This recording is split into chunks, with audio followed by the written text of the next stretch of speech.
They looked like corn leaves, but with a brighter, almost luminous tone. Rose covered her mouth. It's not possible. It's as if they grow with their own light. It's not normal, Martin repeated. But if this comes from God, we are not going to be afraid. We are going to take care of it.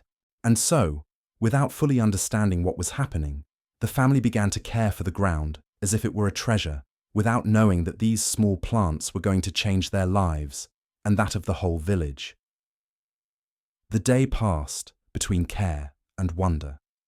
From time to time, Martin went out to check the plants, fearing they would disappear if he didn't watch over them. But no, they remained firm, alive, growing relentlessly. Something in them seemed to have a life of its own, as if they knew they were fulfilling a design greater than just blooming. Rose, meanwhile, took care of what she could. She prepared beans, reheated the previous day's galettes, made tea with cinnamon sticks and mint she had kept for weeks. It wasn't a luxurious dinner, but that night it had another flavor, for the first time, they were not eating out of lack, but out of gratitude. "My old man, what if these plants were not just food?" Rose asked while serving. "What do you mean?" "I don't know.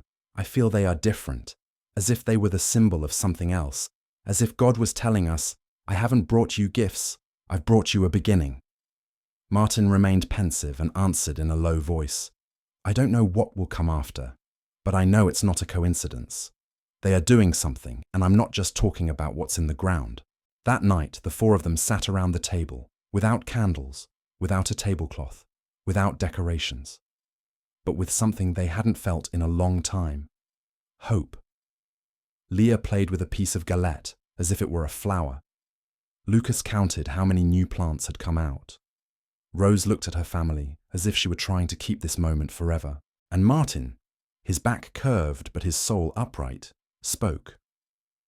"Today, we have neither turkey, nor festive bread, nor gifts, but we have something more important. Today, we have sown faith, and life has sprung forth." Rose nodded. "And if we take care of this faith, as we care for these plants, perhaps something will bloom that we cannot yet imagine." "Do you think these plants will give us food to eat?" Lucas asked. Martin looked at him with tenderness. "Maybe yes, maybe no, but what they have already given us cannot be eaten, but it nourishes." "What, Daddy?" Leah asked. "Hope," he said with a firm voice, "and that too can be sown." They finished dinner in silence, not because they had nothing to say, but because the heart was speaking inside. Each, in their own way, understood they were living through something special. They knew neither how nor why, but they felt it. After clearing the table, Rose brought out a blanket to cover the children. They laid them on the mat with care. Lucas clutched his letter to the three wise men like a treasure. Leah slept with her rag doll pressed against her chest. The peace on their faces was the confirmation that even if everything remained the same on the outside, something had changed on the inside. Martin went out into the yard one last time. That night, he sat near the plants and touched them with respect. The leaves were soft like velvet, but with a firm, powerful texture. Some had small natural lights, as if they shone with an invisible energy. He closed his eyes and talked to God again. "Thank you, not for the plants, not for what will come. Thank you for not letting me down, for not abandoning me when I thought I couldn't take it anymore." At that moment, he felt something, not a voice, not a vision, just a warmth in his chest, a certainty, as if something in him said, "You are on the right path." Rose approached and sat at his side. She said nothing, simply took his hand. "What if they aren't there tomorrow?" she asked very softly. "Then we will remember them as a message, and if they stay, we will protect them as a miracle." They remained like that in silence, watching the plants continue to grow under the moon. It wasn't a dinner like others. It wasn't just any Christmas. It was the night when faith had sat at the table and where hope had finally found a place to stay. The next day, Martin rose before the sun. His sleep had been light, as if his body were resting, but his mind remained alert. He went out in silence, crossed the yard with slow steps, and stopped before the sown ground. He rubbed his eyes. It was not possible. Rose watched him from the door with a sweet smile. She had a special talent. She found light even when everything was nothing but shadow. The village was quiet. Children ran with old balls, dogs searched for scraps, and women swept the entrances of their houses. Even if there were no gifts or decorations, there was something in the air, a kind of shared illusion among those who had nothing, but who clung to this date because it reminded them that life could be beautiful, even if it hurt. Mr. Martin greeted old Clement, a man with a white beard and a wise gaze. "So, how is this Christmas, Martin?" he asked in a kind tone. "It will arrive for those who deserve it," Martin replied with a sigh. Clement observed him in silence. "We all deserve it, my son. Sometimes it just arrives disguised as a trial." Those words remained engraved in him like an echo. He continued walking until he reached the house of Mother Hope. The smell of homemade bread came out of the window. She was kneading with strength, sweating, singing hymns in a raspy voice. "Hello, Martin," she said without stopping her work. He smiled sadly. "Hello, Mother Hope." The woman looked at him with tenderness, noticing his tired face. She took a small loaf of bread from the tray and handed it to him. "I don't have money to pay," he said, ashamed. "It's not for paying, it's for sharing," she replied firmly. This tiny gesture struck him more than a sermon. Sometimes the generosity of one who also has nothing is what hurts the most, but also what heals the most. He returned home with the bread wrapped in a cloth. Rose saw him from a distance and smiled, her eyes shining. "Today there will indeed be something special," she said softly.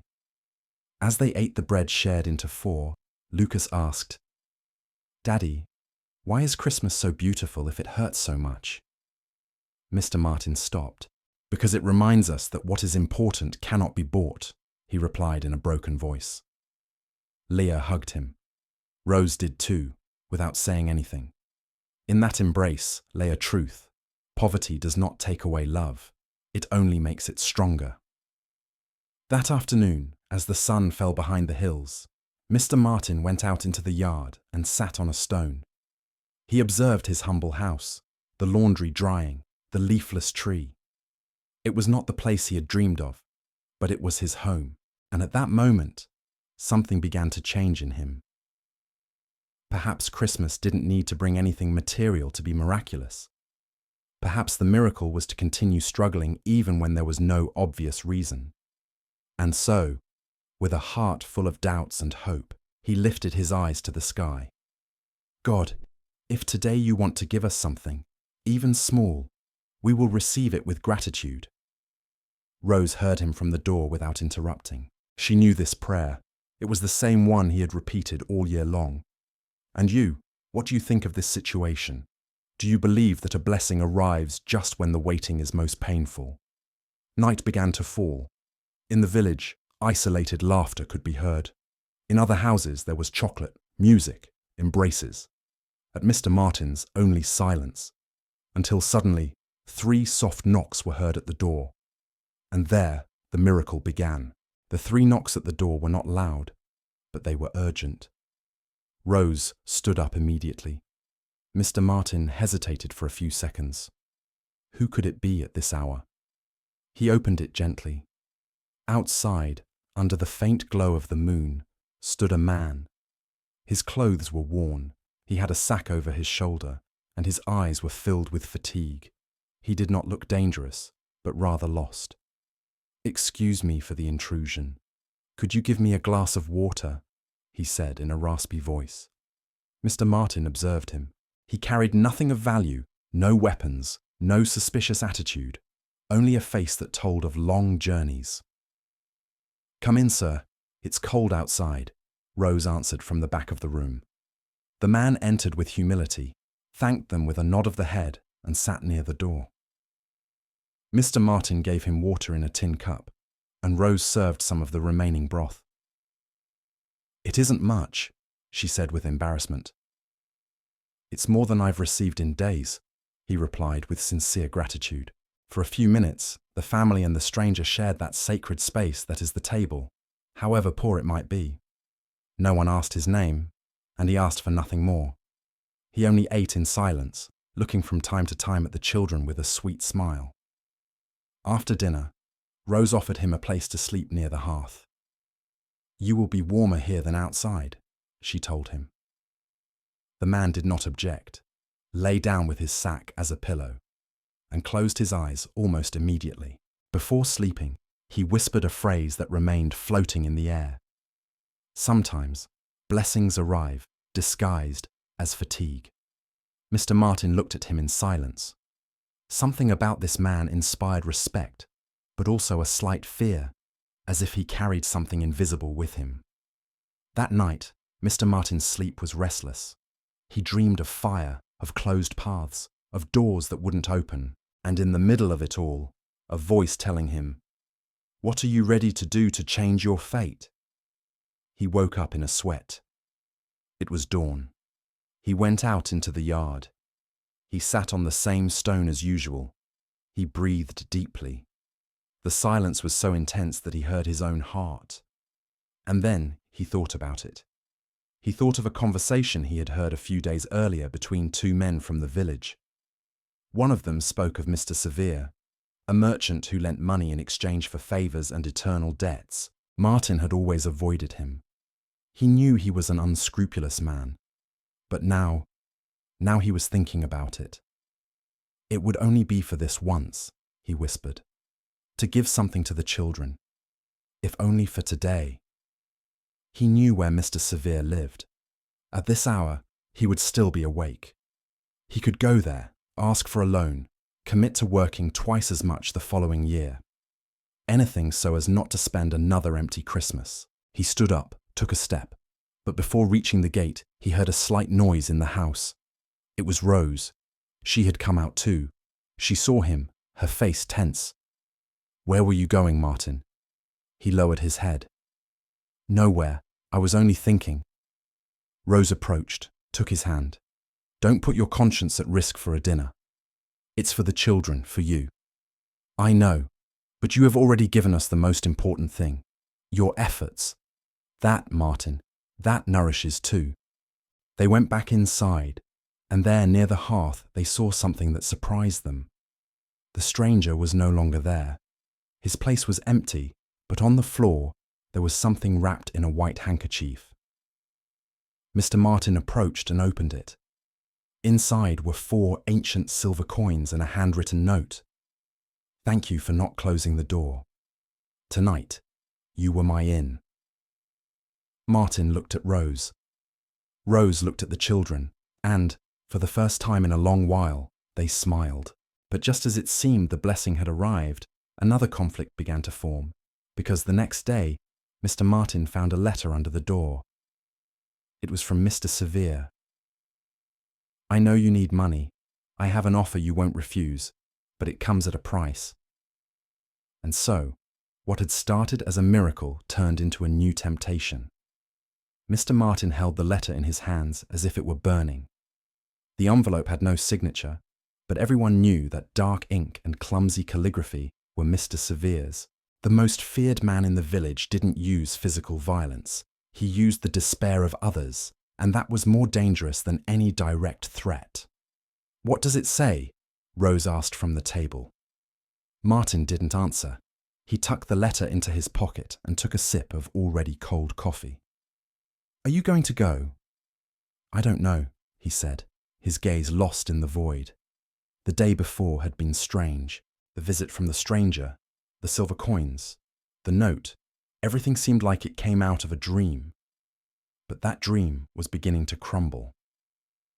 For if there was one thing Martin had learned during his years of struggle, it was that when something good happens without explanation, there is always something behind it that comes to test you. That day, he went to talk to the only man he trusted besides Rose, Father Eli. He found him sweeping the church courtyard with his patched cassock and serene face. "Father, I need advice, and sincere advice." Here, we do not give advice for the sake of being pleasant, Martin. Speak frankly. Martin told him everything. The visit, the coins, the letter from Mr. Severe, and the weight he felt in his chest. The father listened in silence, then set his broom aside. What do you desire most right now? To give my children a Christmas they won't forget, a day where nothing is lacking. And are you ready to get your hands dirty to achieve it? Martin lowered his eyes. I don't want to, but I feel that if I don't do anything, I'm going to lose everything. Father Eli placed his hand on his shoulder. The true loss, my son, is not poverty. It is losing your peace to obtain what seems urgent. The stranger's coins were a gift of faith, not a key to open dangerous doors. Martin nodded, but his steps back were heavier than ever. That evening, Rose waited for him with a lukewarm broth and the children asleep. There were no words between them, only looks. And in those looks lodged 1,000 doubts, but the worst was yet to come. The next morning, when Martin went to see the mill owner to ask for day labour, he received news like a punch. I'm sorry, we already gave the position to another, someone with a pickup truck. You have nothing to transport flour with. Martin didn't answer. He only felt an invisible stone lodge in his stomach. He went home, opened the envelope he had kept, and reread the letter from Mr. Sevier. You only have to accept. You will do simple work. Delivering packages. No one will hurt you. Only people who know how to say thank you. Mr. Martin closed his eyes, felt a knot in his throat. It was tempting, very tempting, but there was something holding him back, and it went by the name of dignity. However, that day, the temptation became even stronger. Lucas, his son, approached him with a piece of paper and a smile full of hope. Daddy, look, I made my letter to the 3 wise men.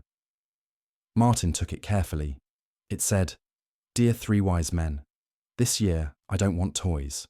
I only want my daddy to have a job so that he's happy. And if it's possible, a new blanket for my little sister, because hers already has little holes. Mr. Martin's heart shattered into 1,000 pieces. That night, he went out again. He said nothing to Rose. He walked with a determined step toward Mr. Severe's house. He knocked 3 times. The door opened as if he were already expected. Mr. Severe smiled without a word and signalled him to come in.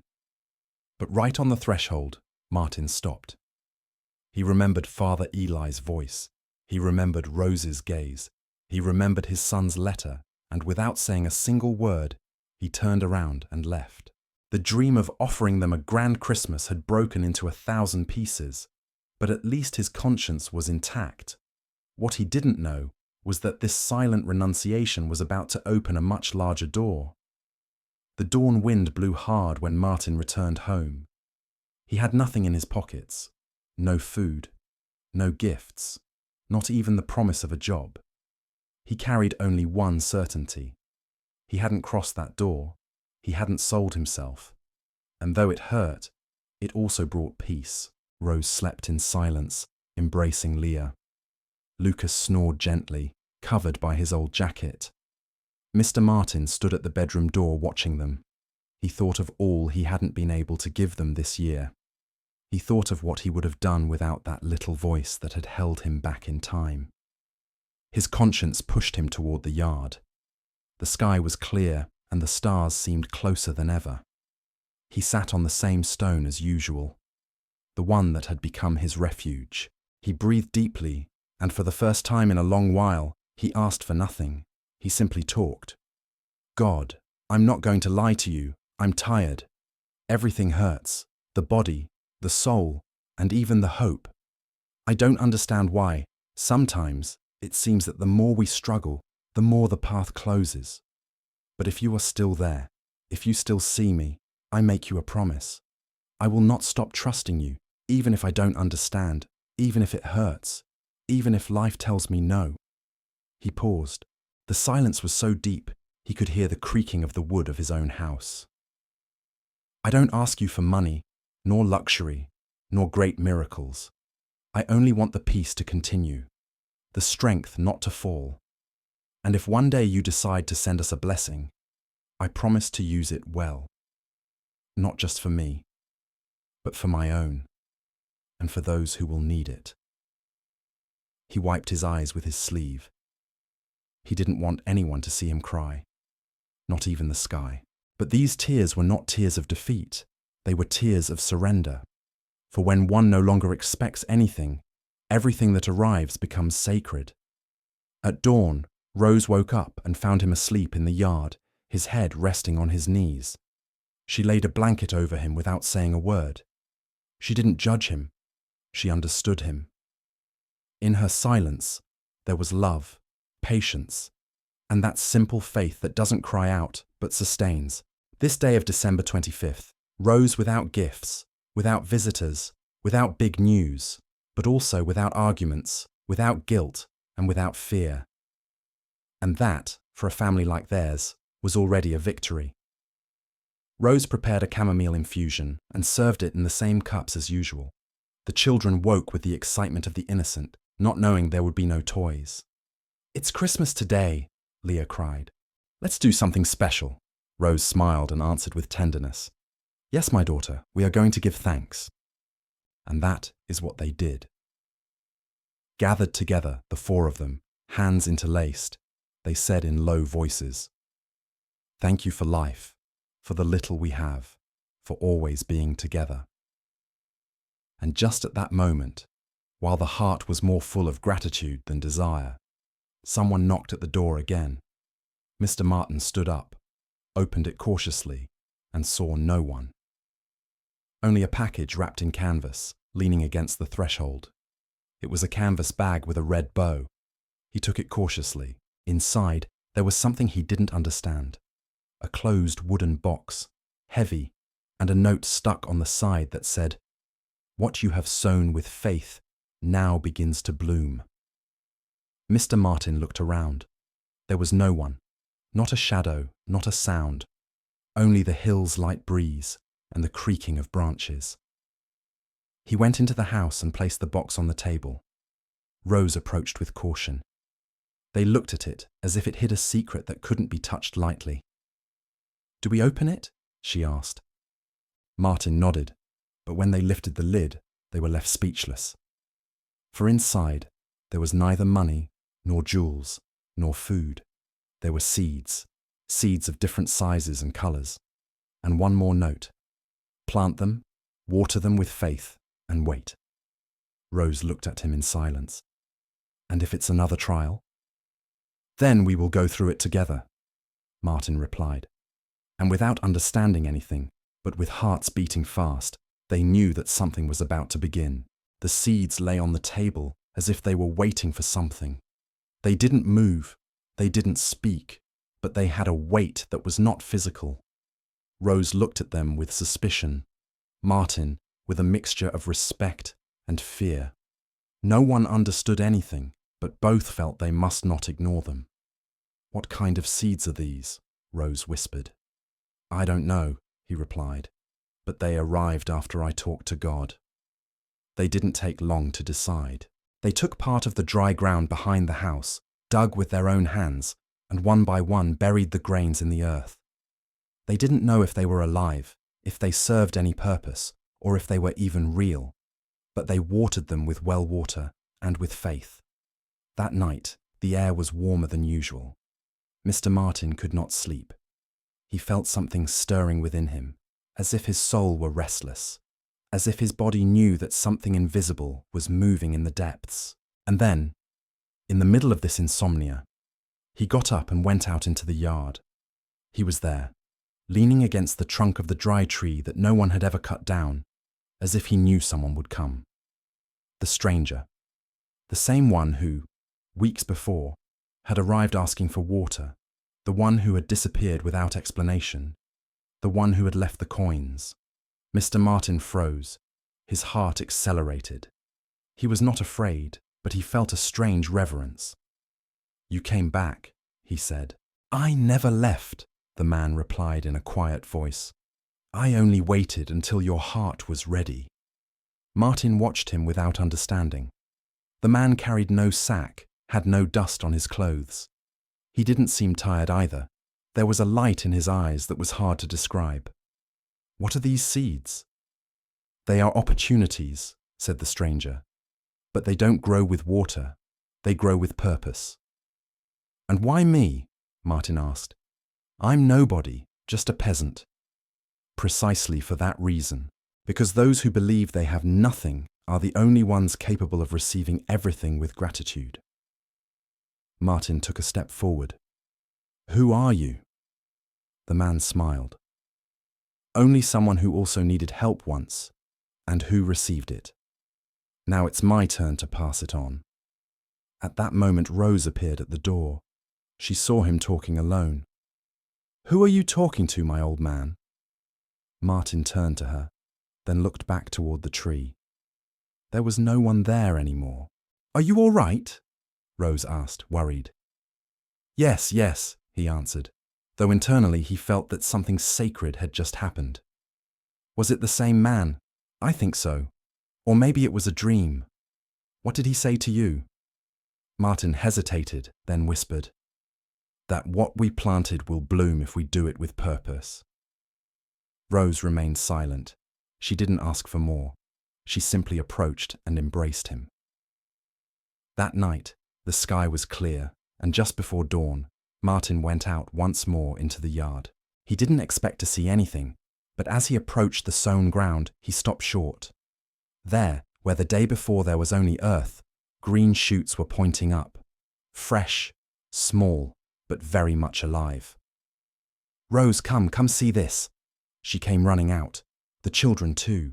Leah shouted, "Daddy, the plants have come out." Lucas knelt down and touched one with his finger. "It's not normal. Yesterday there was nothing." Martin knelt before the shoots. They looked like corn leaves, but with a brighter, almost luminous tone. Rose covered her mouth. "It's not possible. It's as if they grow with their own light." "It's not normal," Martin repeated. "But if this comes from God, we are not going to be afraid. We are going to take care of it." And so, without fully understanding what was happening, the family began to care for the ground as if it were a treasure, without knowing that these small plants were going to change their lives and that of the whole village. The day passed between care and wonder. From time to time, Martin went out to check the plants, fearing they would disappear if he didn't watch over them. But no, they remained firm, alive, growing relentlessly. Something in them seemed to have a life of its own, as if they knew they were fulfilling a design greater than just blooming. Rose, meanwhile, took care of what she could. She prepared beans, reheated the previous day's galettes, made tea with cinnamon sticks and mint she had kept for weeks. It wasn't a luxurious dinner, but that night it had another flavor, for the first time, they were not eating out of lack, but out of gratitude. "My old man, what if these plants were not just food?" Rose asked while serving. "What do you mean?" "I don't know. I feel they are different, as if they were the symbol of something else, as if God was telling us, I haven't brought you gifts, I've brought you a beginning." Martin remained pensive and answered in a low voice, "I don't know what will come after, but I know it's not a coincidence. They are doing something, and I'm not just talking about what's in the ground." That night, the four of them sat around the table, without candles, without a tablecloth, without decorations, but with something they hadn't felt in a long time: hope. Leah played with a piece of galette as if it were a flower. Lucas counted how many new plants had come out. Rose looked at her family as if she were trying to keep this moment forever. And Martin, his back curved but his soul upright, spoke. "Today, we have neither turkey, nor festive bread, nor gifts, but we have something more important. Today, we have sown faith, and life has sprung forth." Rose nodded. "And if we take care of this faith, as we care for these plants, perhaps something will bloom that we cannot yet imagine."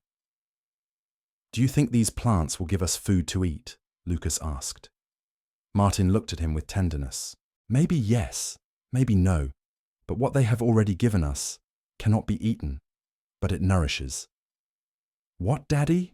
Leah asked. "Hope," he said with a firm voice, "and that too can be sown." They finished dinner in silence, not because they had nothing to say, but because the heart was speaking inside. Each, in their own way, understood they were living through something special. They knew neither how nor why, but they felt it. After clearing the table, Rose brought out a blanket to cover the children. They laid them on the mat with care. Lucas clutched his letter to the three wise men like a treasure. Leah slept with her rag doll pressed against her chest. The peace on their faces was the confirmation that even if everything remained the same on the outside, something had changed on the inside. Martin went out into the yard one last time. That night, he sat near the plants and touched them with respect. The leaves were soft like velvet, but with a firm, powerful texture. Some had small natural lights, as if they shone with an invisible energy. He closed his eyes and talked to God again. Thank you. Not for the plants, not for what will come. Thank you for not letting me down, for not abandoning me when I thought I couldn't take it anymore. At that moment, he felt something. Not a voice, not a vision, just a warmth in his chest, a certainty, as if something in him said, "You are on the right path." Rose approached and sat at his side. She said nothing, simply took his hand. "What if they aren't there tomorrow?" she asked very softly. "Then we will remember them as a message, and if they stay, we will protect them as a miracle." They remained like that in silence, watching the plants continue to grow under the moon. It wasn't a dinner like others. It wasn't just any Christmas. It was the night when faith had sat at the table and where hope had finally found a place to stay. The next day, Martin rose before the sun. His sleep had been light, as if his body were resting, but his mind remained alert. He went out in silence, crossed the yard with slow steps, and stopped before the sown ground. He rubbed his eyes. It was not possible. The plants had grown during the night much more. They were no longer shoots. They had robust stems, wide leaves, and a few flowers. These were not common flowers. They did not shine like metal or fire, but with a soft inner light, as if each petal held a spark of the sacred. "Rose!" he called with a trembling voice. "Come see this!" She came out, her hair in a mess and her face still sleepy, but looking at them, she woke up at once. "It's not possible," she whispered. "It's not normal, Martin." "No, it isn't," he said. "But it's not a threat either. I feel it. It's something else." During breakfast, the children approached the ground. They touched the plants with caution, as if they were crystal. Lucas found a flower that was beginning to open and said, "Daddy, it looks like something is going to come out of there. Look, it's like it's swollen." Martin observed. It was true. Some flowers seemed ready to give a fruit, but what kind of fruit could be born of something so unusual? That afternoon, while Rose washed the laundry and the children played in the enclosure, Martin went back to sit under the dry tree. Same tree, same place, but the stranger did not return. For 3 days, he waited at the same time, in the same place, but nothing. "What if he never existed?" he said to Rose one evening. "What if I imagined him?" "And what if it didn't matter?" she replied. Sometimes, faith doesn't need an explanation, only a direction. But deep down, Martin felt that the stranger's silence was not forgetfulness, but was part of the plan. On the 4th day, a flower fell of its own accord onto the ground. Lucas picked it up and shouted, "Daddy, come see!" Inside the petals was a small sphere, like a round seed the size of a marble. But it wasn't opaque. It was translucent, golden, and strangely, it was beating, not like a heart, but as if life were pulsing within it. Martin held it between his fingers. It weighed nothing, but its simple presence made him shiver. "What is it, Rose?" She contented herself with looking at it. She had no answer. That night, Martin decided to do something he had never done. He went into the bedroom, searched for a small wooden box where he kept his most precious objects. A medal from his mother, the old photo of his wedding, and a letter Lucas had written when he had learned to read. He removed everything with precaution and placed the sphere there. He didn't know what it was, but he knew he must not lose it. The next day, he found 3 more under the fallen flowers, and with each of them, more questions. What did they mean? Why were they there? And why did no one else know about them? That same afternoon, Rose noticed something even stranger. Martin had gone off again to look for the stranger, but this time he went further. He climbed the path that led to the hill. He walked for hours. He questioned shepherds, elders, anyone, in the hope of a lead, but no one had seen him. A man with an old hat, a canvas bag, and bright eyes, he asked. He arrived a few days ago. He asked for water. He dined with us. Everyone shook their heads. At nightfall, he returned to the village, his soul full of questions. When he crossed the door, Rose was waiting for him. Nothing, nothing. It's as if the earth or the sky had swallowed him, he said softly. Martin did not answer. He walked to the box, took out the spheres, placed them on the table, and looked at them. Maybe he didn't come to stay. Maybe he only came to sow something and disappear. And while the small golden lights shone under the oil lamp, he understood something. The man had not left an inheritance. He had left a mission. The golden spheres were no longer a curiosity. They were a constant presence in the house. Every morning, Martin found 1 or 2 new ones, fallen gently near the roots of the plants. None were identical to the previous one. Some shone more, others palpitated slightly, as if they were breathing. Martin no longer kept them in the wooden box. He had built with his own hands a small shelf near the window. He placed them there one by one. Rose hesitated at first, but as the days passed, her heart also yielded to the evidence. They were witnesses to something supernatural. "What are we going to do with them?" she asked one evening while braiding Leah's hair. "Wait," said Martin. "Answers arrive when we stop forcing them." And that is precisely what happened. One morning, while examining the ground, he noticed that a flower had not only fallen, but that it was completely dry. When he tried to pick it up, the earth gave way. Martin dug a little with his hands and found something unexpected: a small metal chest. Old, rusted, but intact. It had strange symbols engraved on it. They were neither letters nor numbers. It looked like interlaced roots. He called Rose. "Look at this. It was buried."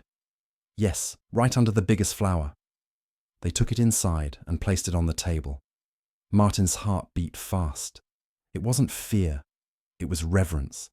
The chest had an ancient clasp with no apparent key, but when they touched it at the same time, it opened all by itself. No sound, no resistance, just a slight click, as if it knew its time had come. Inside there was only one thing: a letter. A piece of thick, yellowed paper, folded with care.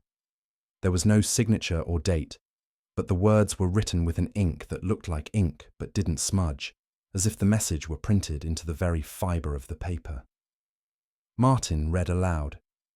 "If this letter has come into your hands, it is because you did not give up, because when your soul cried out in silence, someone listened.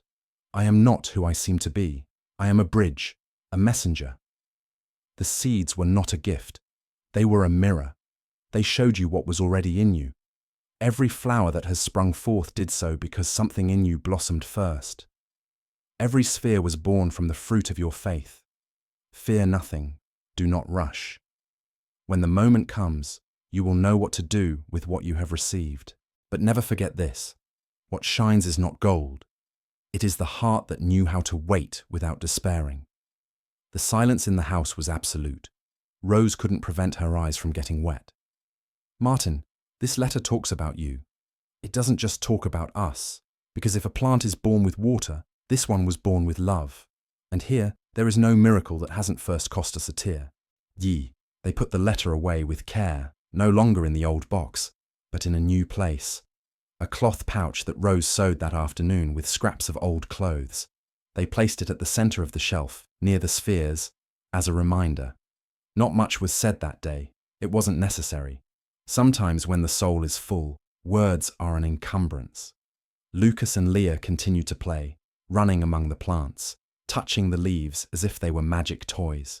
They didn't know exactly what was happening, but they felt it.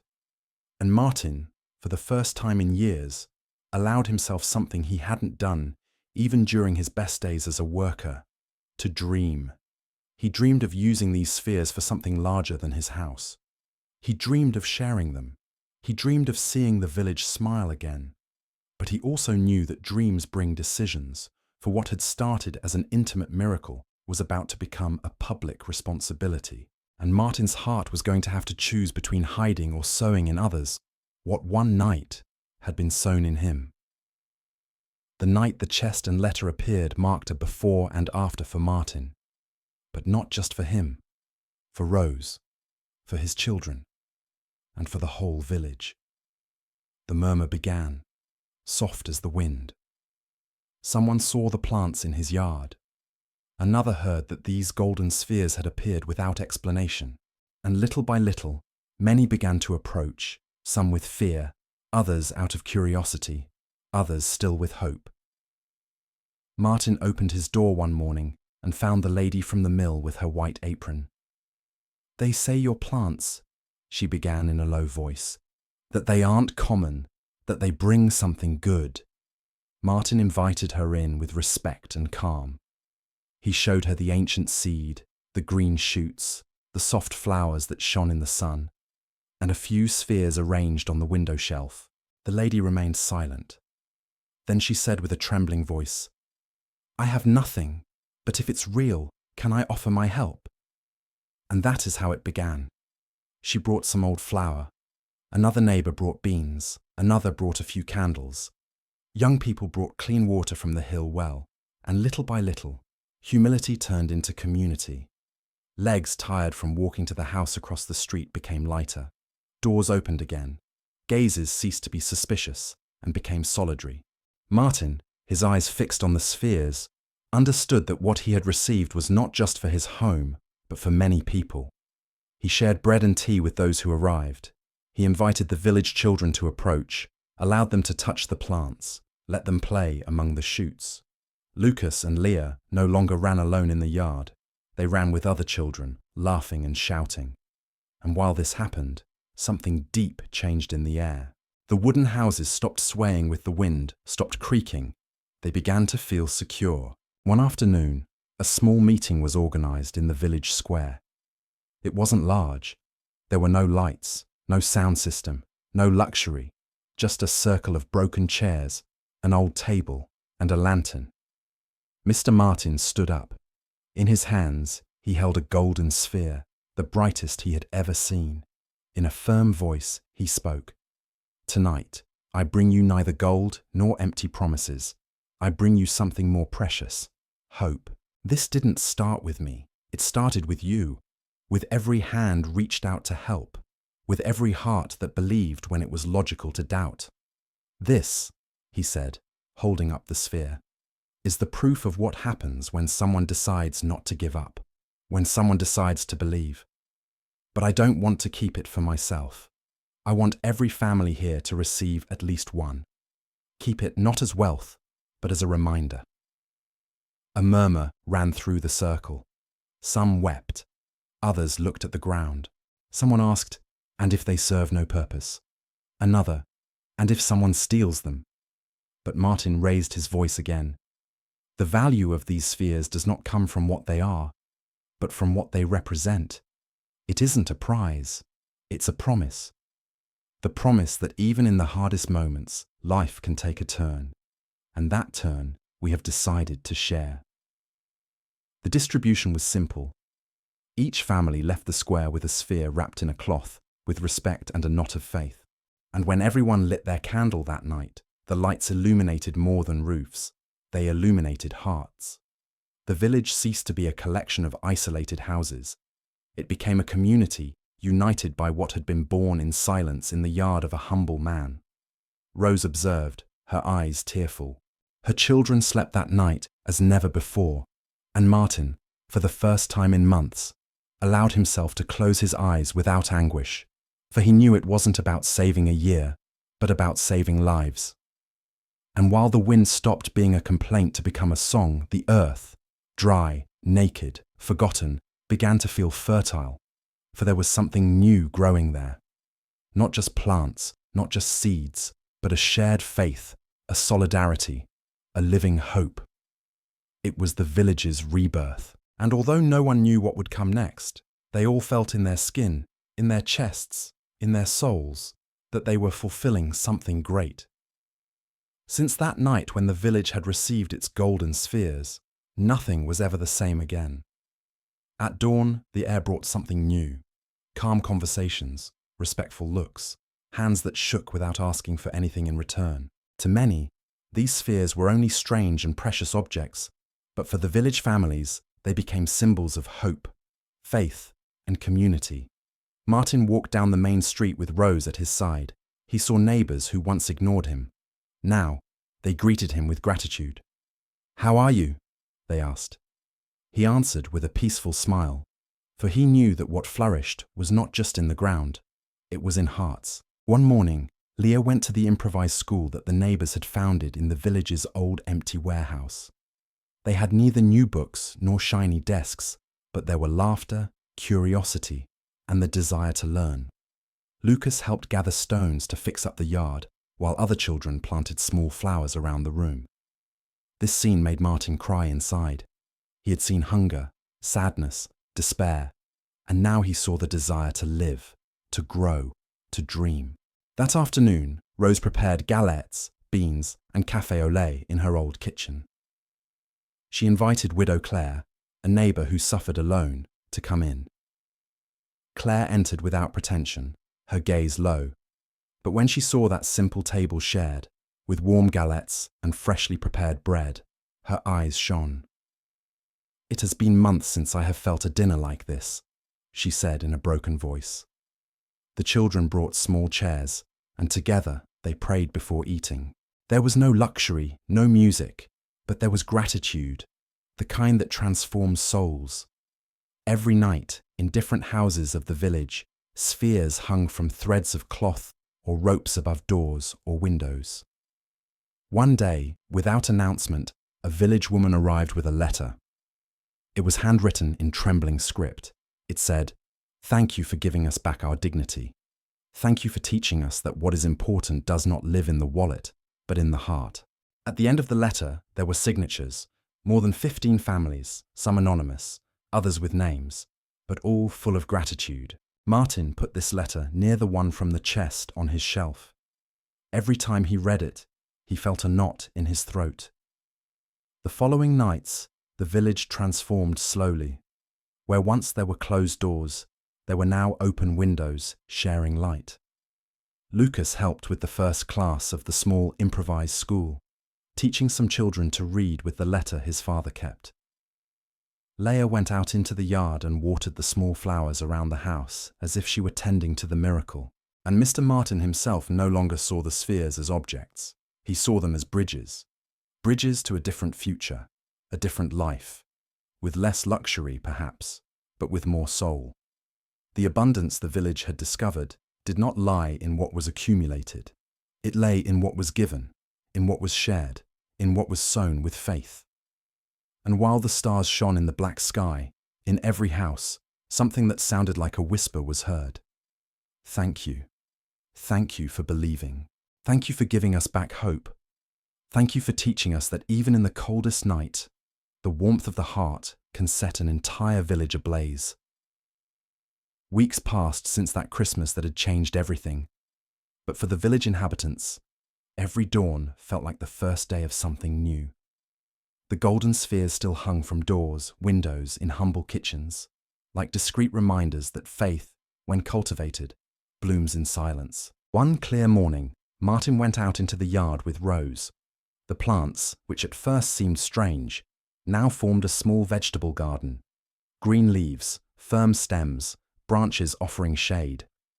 Among these branches grew small, shiny fruits of a colour no one knew, a mixture of copper and light. Some neighbours watched them with wonder when Martin showed them in the square. No one knew what they were, but everyone sensed they were not the fruit of chance. That afternoon, a group of women gathered near the well and began to harvest these strange fruits. They cut with care, washed them in fresh water, opened them. The aroma was sweet, intense, like a mixture of honey and damp earth. Old Rose, an elderly neighbour who almost never spoke, tasted a piece and let out a sigh. "I've never felt anything like it," she said with a trembling voice. "It's like it brings you peace inside." The others nodded, surprised. Children observed with wide eyes, with curiosity and reverent fear. Martin saw them eating, laughing, sharing, and he understood that this garden was not just for his family, but for the whole village. In the evening, in the square, they organized a shared dinner. Loaves of bread, the mysterious fruits, galettes, beans, coffee. Laughter replaced the tears of the past. The tables filled up little by little with what seemed improvised, but was carefully placed by supportive hands. A mother clutched her sleeping son. An old man found a chair to sit on. A pregnant young woman stroked her belly, her eyes shining with gratitude. In the middle of this improvised dinner, Mr. Martin stood up. He did not raise his voice and made no ostentatious gesture. He simply held up a fruit in the faint light of the moon. "This," he said with humility, "is not an isolated miracle. It is the miracle of many hearts that did not give up." This fruit was not harvested out of greed or ambition. It was harvested with patience, with faith, and with self-giving. Rose walked between the tables. She saw known faces, some new, all shining with a simple glow, peace. She walked up to Martin and he embraced her. "Look," he told her in her ear, "what was born from a seed that no one knew nourishes bodies, souls, futures." She nodded, her eyes shining. Among the crowd, Lucas and Leah gathered the empty plates, helped serve the cups of coffee. They returned with chairs for the elderly. The children ran among the improvised lights, the laughter, the simple songs. No one slept with an empty stomach that night. No one felt that Christmas had been just another date. That night, when they returned home, the village lights went out little by little, but the glow remained alive. Every sphere, every fruit, every look whispered a silent message. No matter where you come from, what counts is where you decide to take what you receive. Lack is not a reason to close the door. Empty hands can be filled if you decide to sow. Before sleeping, Martin went out into the yard, placed a hand on the damp earth, closed his eyes. "Thank you," he whispered. "Thank you for allowing me to believe when there was no longer a reason to do so. Thank you for giving us back hope." Rose accompanied him in silence, her hand on his shoulder. And while the wind swayed the garden branches under a starry sky, the village slept, but it no longer slept the same way. It slept with a light heart, with the certainty that sometimes miracles don't make noise. They grow in silence, bloom in humility, nourish with love. And in this silence, in this fertile humus, the true miracle was only just beginning. The moon was no longer the witness of a single household. It now lit an entire village that had learned to believe when nothing invited it to do so. Lights were rare, houses simple, most made of wood with tin roofs and small windows, but each window reflected something new: hope. Mr. Martin returned home after the community dinner. He walked slowly, his body tired, but his heart light. Rose waited for him at the door with Lucas and Leah asleep in her arms. The children seemed so quiet that you would have said the world had forgiven them for all they hadn't had. He watched them with tenderness.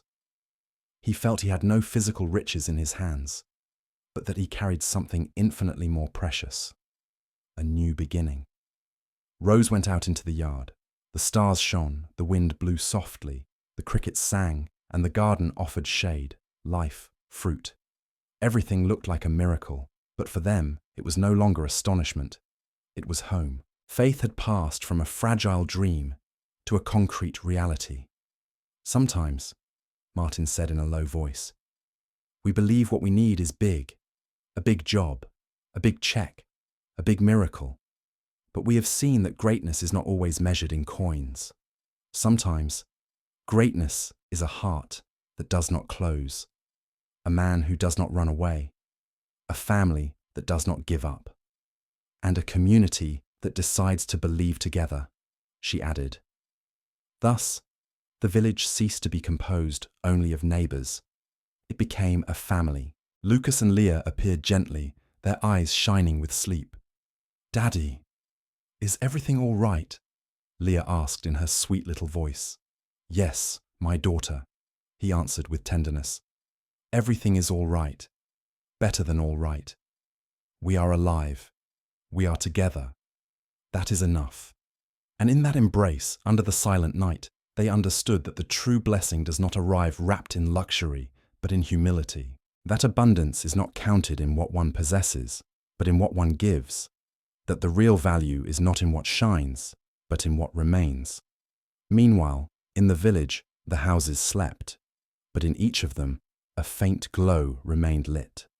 A candle, a sphere, a flower, a fruit, an outstretched hand, a sign, a silent promise that when someone decides not to give up, when they decide to continue believing, something good always ends up being born. And you, now that you have listened to this story to the end, ask yourself, if today you returned home with empty hands and a tired heart, what would you do? Would you close the door or open it? Would you keep the little you have or share it with the one in need? If this touched you, if something awakened in you, subscribe to the channel. Share this video with those who need a word of hope, and click on the following video we leave at the end. There, you will discover another true story that will remind you that the real miracle is not seen, it is felt, because on this channel, we don't just tell stories, we sow light. And though this tale stops here, your story is only just beginning.